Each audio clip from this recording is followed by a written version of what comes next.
Samantala mga kabrigada, Chinese national naman na nahuli sa pagbebenta ng hot car at nakumpiskahan ng droga at baril sa Maynila. Abay posibleng miyembro raw ng triad ayon yan sa PNP HPG. Mula dyan sa Campo Crame, Brigada Cat Austria, ibrigada mo! Brigada Live Report.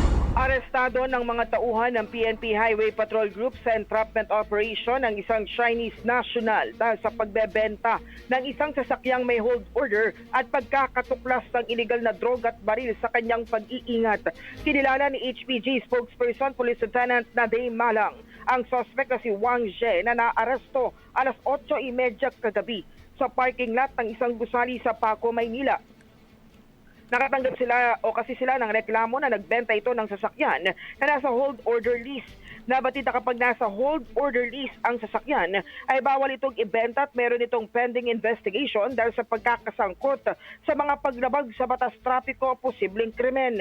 Dito na napag-alaman na nakaw pala ang sasakyan na ibinebenta nito kaya mura ng puntahan ang mga operatiba na abutan ng suspect na may tinatagong hinihinalang iligal na droga, cocaine at marijuana. Nakuha rin mula sa kanyang baril at mga bala. Patuloy ding iniimbestigahan ng HPG kung posibleng miyembro ng triad ng Chinese.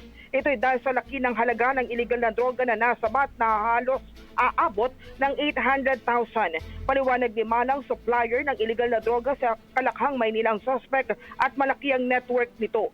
Sa ngayon, nakikipag-ugnayan ng HPG sa PNP Drug Enforcement Group para makakalap ng karagdagang impormasyon sa suspect.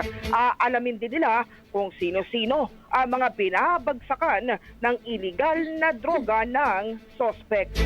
In the heart of changing lives, ako si Brigada Cat Austria ng 105.1 Brigada News from Manila, the Music and News Authority. Bagong-bago Brigada Balita Nationwide. Ang bahaging ito ay hatid sa atin ng Mom's Love ES1 Capsule. Simulang tuparin ang pangarap ng iyong anak. And stunting now!